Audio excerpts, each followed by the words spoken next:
Okay, announcement guys. Another battery, another day. So ito nga pala, no, may bumili sa atin double A lithium ion battery.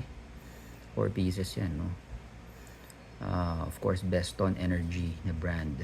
Yan ang bagong brand natin ngayon. And ang kanyang charger, lithium din, no, from Beston. So itong charger nito is only for lithium batteries only. Hindi siya pwede ng nickel metal hydride. Okay, so ito meron siyang kasamang USB na cord. Okay, so type C. Okay, type C ang cord niya. Pero yung saksakan niya, pwede siya na micro USB or type C. So ito, dalawa yung saksakan niya dyan. Yan. So ano din siya, smart LED. So yung LED niya dito, may individual LED siya. And makikita ninyo kung tapos na yung charging niya. Okay, so may indication siya. Ayan, so meron siyang protection sa overheat, over voltage, over current, short circuit, over charging. Ayan. Isa sa mga best sellers natin dito, no?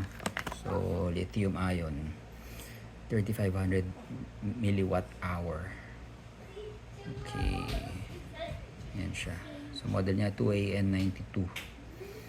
So ang kinaganda nitong battery natin is by the way 2000 mAh yun ang equivalent niya, no? So in milliwatt hour 3500 siya.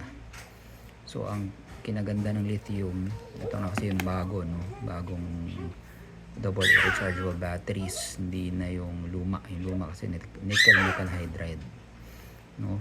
So ang lithium or lithium ion batteries, ang ginaganda niya is 1.5 volts na siya, unlike yung normal na lithium na nickel metal hydride na 1.2 volts lang.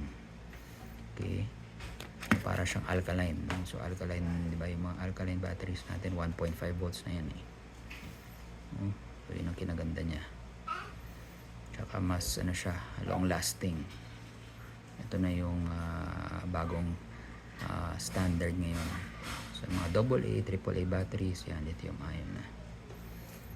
Okay, thank you guys.